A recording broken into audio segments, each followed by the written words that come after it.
You are listening to I Am Refocused Radio with your host, Shamaya Reed. This show is designed to inspire you to live your purpose and regain your focus. And now, here's your host, Shamaya Reed. Welcome back to I Am Refocused Radio. Once again, we are here today, and today we have a true honor. We have royalty this morning. We have the one and only Cinque Lee, and we're talking all about his new movie, Last Ride. I had the honor to watch this film last night to prepare for the interview this morning. So first, I want to say to you, sir, you're no stranger. You're a legend. How you doing this morning? I'm fine. Good to be here. Yes, sir. Yes, sir. Thanks for having me, Shabir. I appreciate your time. So let's talk about this movie that you wrote and directed and what inspired the idea behind it. Yeah, I wanted to, I was feeling very nostalgic about these friends of mine who I lost contact with. So I wanted to tell a story, and I wanted to say things I never got to say to them before. And that was also something I wanted to. Yeah, it was also based on me being with these two friends when I got to see again. I'm repeating myself, but we were trapped up in a tree, so that sort of led to the story about three kids being trapped in a cable car with no adults around and not knowing if they've been forgotten or whatever, and how we had to rely on each other. Or how, sometimes when there's no other adults around, you have to rely on the friends you have. And this is a gripping story. It takes place in the winter of 1982, where three young Americans are trapped, like you said, in a cable car high above the mountains of Norway. I mean, there's a lot of twists and turns. Survival mode kicks in. A lot of unexpected things happen. Involves a dead body, but I'm gonna stop there because I want everybody to enjoy the movie.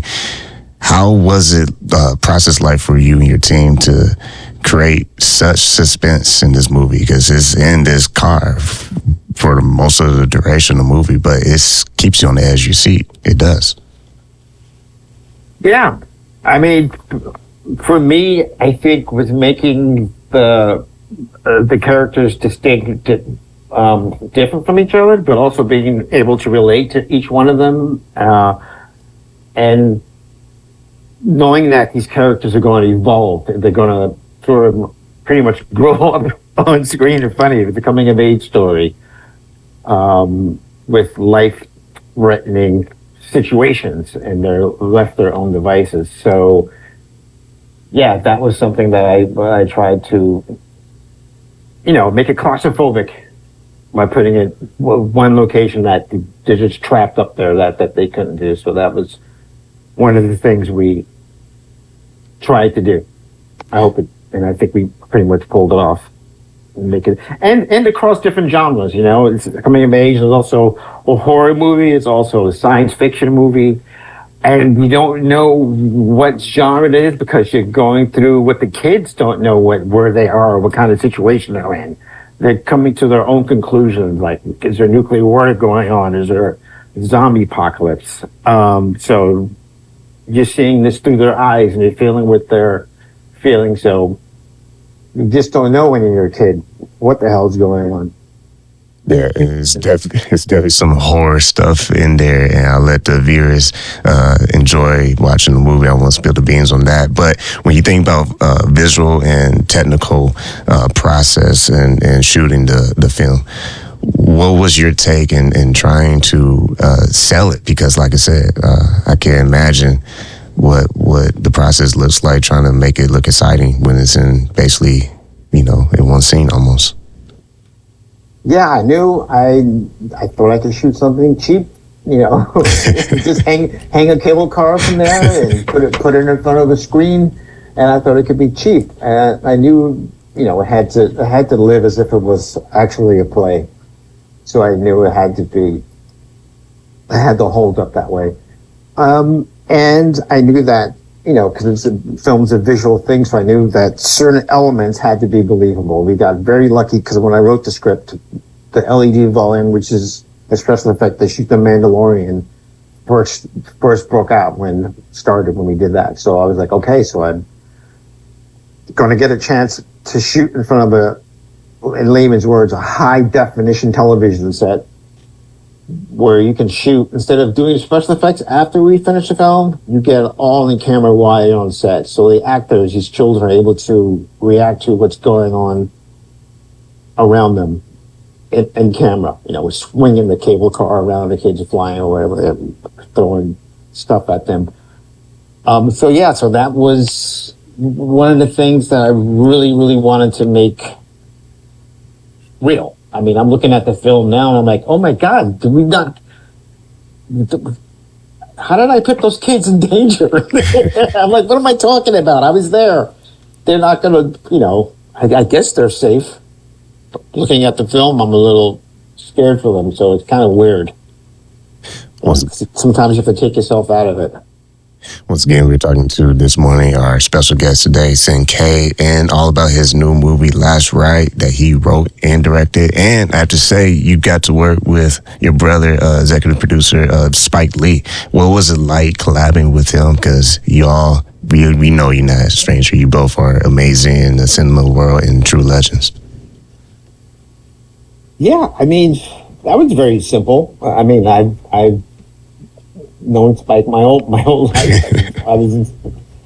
Spike was making his short films, using his siblings. Us were acting in his films. His first things like that. He was going out with other older brothers of mine doing the black eye shoot and stuff. So I was doing storyboards for him when he was in NYU, shooting his films, and I've acted and stuff, written stuff with him. So yeah, it's been a learning, and I owe a lot to him. Being able to be on these indie films to these big, massive, like Inside Man and all these movies that Spike got to work with all these studios and stuff. So it's been a great learning experience to be on these shoot sets and indie stuff. And I couldn't ask for anything more as far as, having a family member like that and being able to work and pick up and learn from all these people that I was able to bring into that I was able to be part of. And let's also dive deeper into the characters in this film, because I have to say, being able to watch it last night, man, they played their role. That's all I can say. They played a role. How crucial was it for each of them to tap into all obviously different personalities, but being able to sell on the camera, because the way the camera moves and the color and the sound effects and it just all come together. Like I said, you're on the edge of your seats if you're watching this movie. Yeah, I tried to make it. We weren't able to afford to bring over the American actors when we shot this film in Finland, so we had to get them out of the UK, which is too far away. But they're English kids. They're kind of proper. You're trying to be proper. And I was like, nope. You gotta cut this guy off. Don't wait for his line to say his lines. You gotta step on his line and talk at the same time. Repeat yourself if he doesn't hear you, and. So it was that. I had to get the dynamics of these kids. Like, there's no parents around, man. I know you guys curse up a storm when there's no parents around, because I was 12 at one point too. So I had to get the dynamics. I had to get they had to be distinct. Each character had to be, a distinct individual. So that was something that we really worked on. And in between takes, I didn't want the kids to run to their phones and stuff like that. So we had a 1982 arcade game on set. So I wanted these kids to stay in character in between takes, even though they had to leave set every day to go to do some Zoom calls. They had to go to class. The kids, they had to do that. And we were very lucky enough to shoot pretty much in sequence. Sometimes you shoot a film, it's like, okay, we're going to shoot the last part of the movie now on the first day. We were able to ramp that up and to shoot in the order that the story goes, which is unusual. So we got very, very lucky with that, and that helped out a lot. See these kids go through these stages of fear and love and look out for each other, from trying to basically every man for himself, every kid for himself, like it's Lord of the Flies or something. So And the way the movie ends, I'm telling you, you gotta watch it.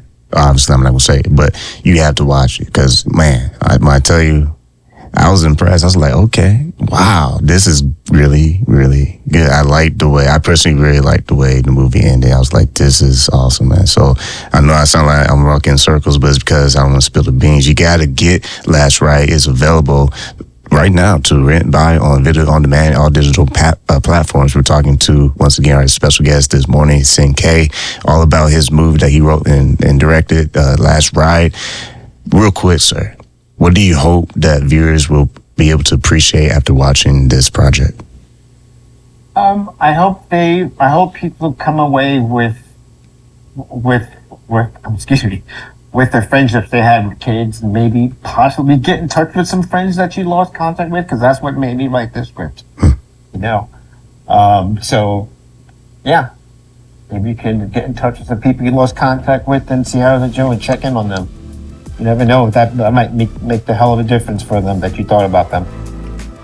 But once again, make sure you go check it out. Last Ride. Been talking to our special guest, Cinque. Like always, I want to say to you, sir, thank you for your time. Thank you, Mr. Reed. All right, thank you.